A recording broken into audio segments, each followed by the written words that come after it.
Hey guys, Palm Maniac here, and today I'm going to be demoing my 1.6 million DPS Infernalist build. We are in Breach Twisted Domain, and this is the max difficulty. So I'll show you its damage in real time, and then we'll go into the build. If you guys like the rate of damage, then we'll go into the build, and you guys can see what's going on here. So I'm getting about 800k damage per second, and then when I drop Pain Offering is when I get the 1.6.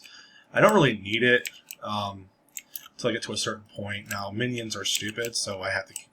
It's the only drawback is I have to keep pulling them forward, but as you can see, we are doing good stuff. Kind of semi-walking through this for a minion. I mean, obviously my main character is leading the walk, which is not ideal, but we have lots of sustain passives to keep us alive. We notice that we have about 6,000 energy, almost 7,000 energy shield, so that's part of it. But yeah, this is the highest difficulty breach, and we're sort of just walking through. Every once in a while I'll pop a firewall, and I think we should be good here. I'm not using Blink. We have 14 Skeletal Snipers, 3 Ravangers, and 2 Clerics. Snipers are doing the bulk of the damage. And with Blink, I could probably do this a little bit faster, but I would sacrifice. I would have less DPS because I would have 2 or 3 less minions for that spirit. So instead, I have about 38% movement speed, and I'm just kind of running through this so that I make the timer here,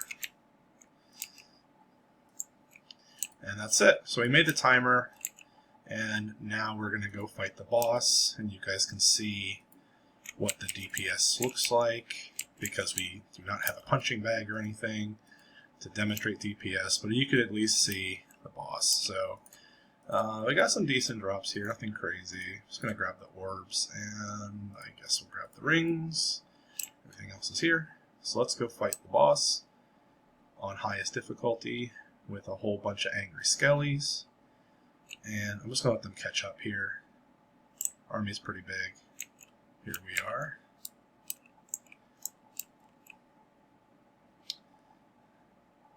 So I'm going to drop Flammability and drop Pain Offering.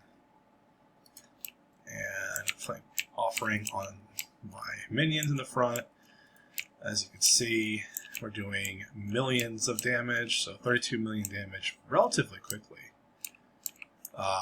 And that is basically the highest damage I've been able to get out of minions. I didn't have to use any abilities. I just, except for this one right here. So if you like the amount of damage that I just did, and you're curious as to what's going on with my builds, continue watching. Otherwise, that's the showcase, and bye. Everybody else who's sticking around, I'll just kind of give you a brief breakdown as to what we are doing. And I'll start with equipment, then I'll go into the gemstones, or the skill gems, and then I'll go into passives. So as far as equipment goes, we have this trench timber spiked club. Without the plus 30 spirit, there are like 1 Exile. With the plus 30 spirit, there are a bunch of divs. But you can get these with 30 spirit. It gives you plus 3 to all minion skills, plus 30 spirit. It's pretty strong. It's going to be in my main hand. My offhand, I am running a Malice-based scepter. Malice is really good at increasing crit chance. As the longer you're next to somebody, the higher chance of critical hits you get.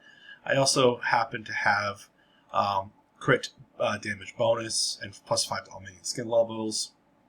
I'm running this right here, plus 3 to all minion skills. I get some rarity, and I'm getting some spirit. I'm also allocating 2-pronged attack. That's a passive that's at the very bottom of the skill tree that you would never be able to get, and it increases minion damage by 25%. It's pretty strong. And then I have a helmet which gives plus 2 to all minion skills. The rest of my build, oh, of course, plus 30 spirit, plus 46 spirit here. And I do have armor Armor is an important part of this build. You have to have some level of armor because of some stuff that we're doing. And then we just have some 35 boots. We have 35 move speed boots. We have just everything else is all about just getting these up as high as I can so that I have resistances. Attribute based rings, and I am running ingenuity, though ingenuity doesn't really play a role in damage. It just plays a role in getting my resistances up. Damage is all going to be in my passive tree and in the skill levels that I can get. So I don't really need this, but I do. It just helped me get some attributes to where they needed to be in order for me to stay alive and have some of the other stuff.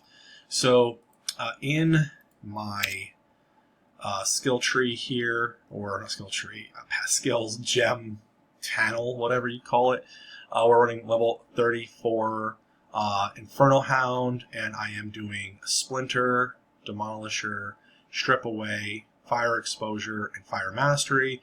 Essentially, we're breaking armor, and we're adding Fire Exposure to increase the damage that everybody else does. My Skeletal Cleric is running Arcane Tempo and Last Grasp, just to kind of keep these two alive. You have two of them, they heal your other minions.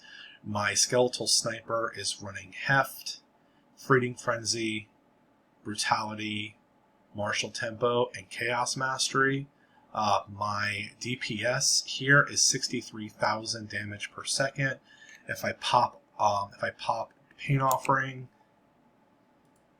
we are doing 125,000 damage per second, and we do have 14 of these guys. So do the math.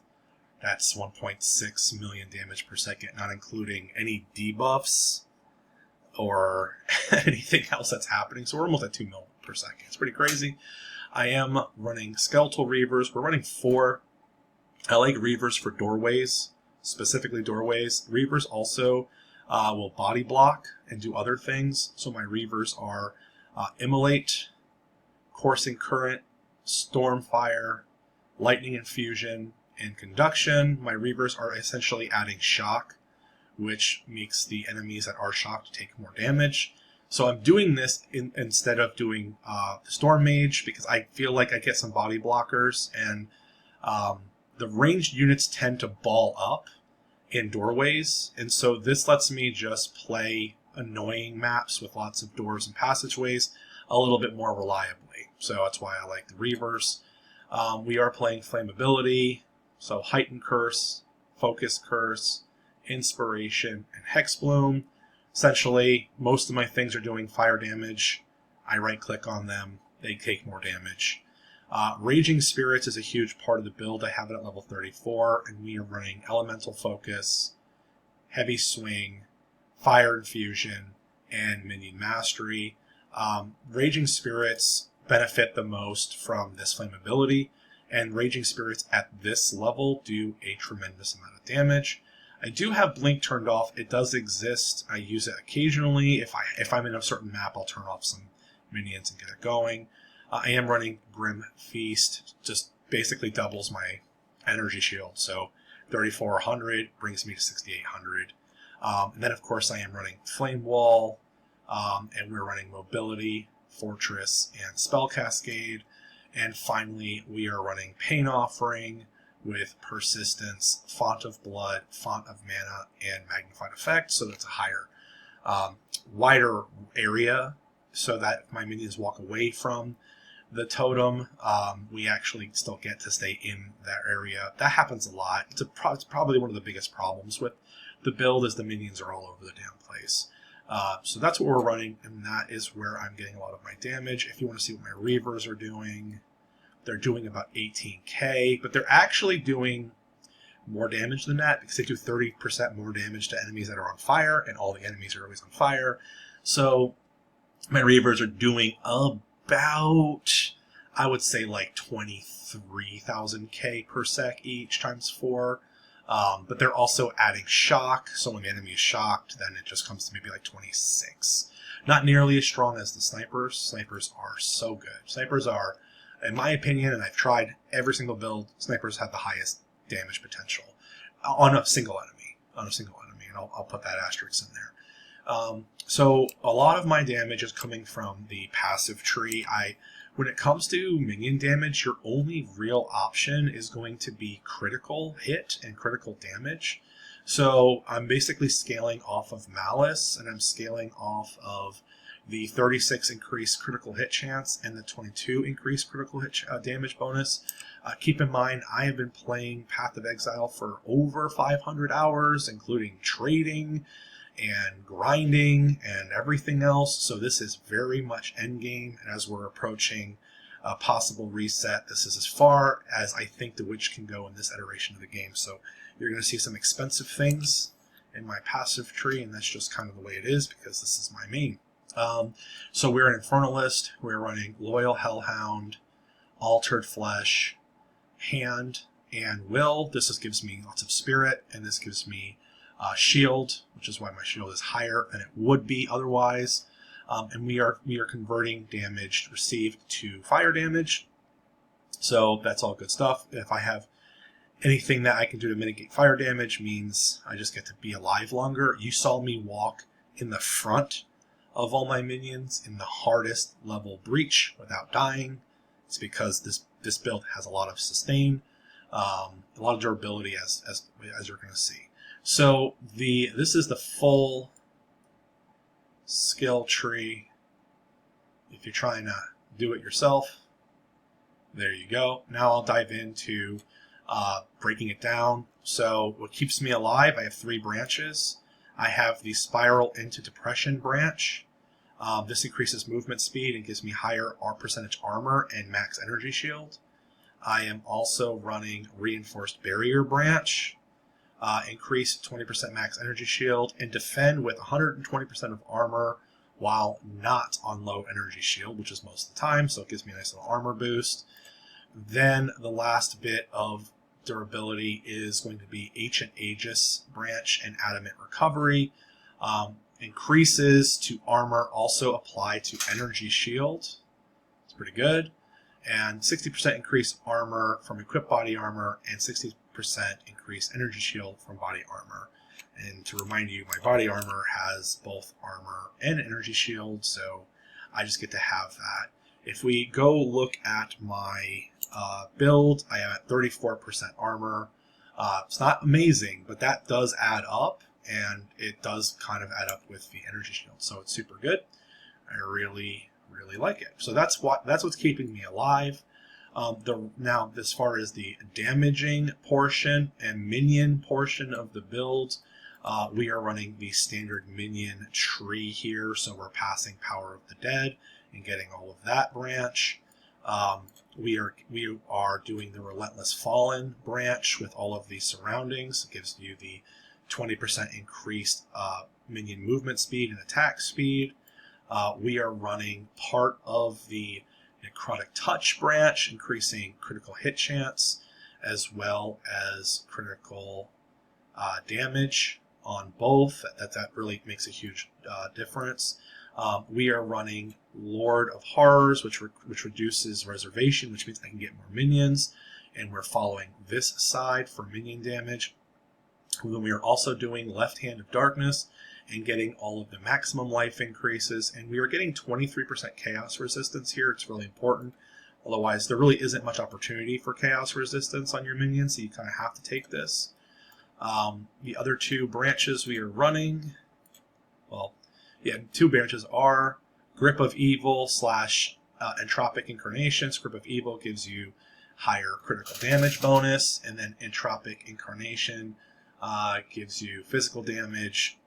Gives you 8% more chaos damage on top of your physical, which massively increases damage done by the snipers and gives us more chaos resistance. So that's pretty strong. Lastly, we are running these branches: Holy Protector, Silent Guardian, and Bringer of Order, which means we are getting more resistance and more damage and all of that stuff. So that is pretty massive for us. That's going to be the main branches. Everything else that we're doing is focusing on getting as many jewel slots as possible. We have 1, 2, 3, 4, 5, 6, 7, 8, 9, 10 jewel slots. So it's by design. We are running a very, very expensive, the Adorned Diamond. You need, if you want the level of damage that I have, this is kind of a non-negotiable. I was very fortunate. I found this on my second Chaos run, so hooray me. This makes it so that all my other corrupt diamond jewels do 94% increase effect. The rest of my jewel set is essentially corrupt jewels that do either increase minion damage, increase critical damage bonus, or increase critical chance. And that is everywhere. So we have a significantly high increased critical hit chance across the board. So if I go in to my skills slots and I go to Skeletal Sniper, you will see that we have 404 critical damage bonus and a 21% critical hit chance, and that is before Malice comes into effect, and Malice will increase that every second that I am, or every 0.66 seconds that I'm near an enemy, that critical hit chance goes up. So a lot of my damage that you're seeing here is all coming from critical hit chance and critical damage. And that's it, guys. That is the build. It is very, very strong. We're doing lots of critical damage. And this is about, as far as I can tell, this is the strongest minion build possible. It could be wrong. There might be another one out there, but 500 so hours, lots of minion build research, lots of trial and error, probably gone through 200 divs and trying different things, and this is it, man. This is the strongest thing I can get. I've had other variations of this build, which I was using Decompose and stuff like that, but at the end of the day, the more Skeletal Snipers you have doing as high damage as possible, that pretty much clears all the content. And so that's where I'm at. Now, clear speed is not very high. It's decent. You saw it in the beginning of the video. It's not like these monks that can just fly across the screen and clear everything.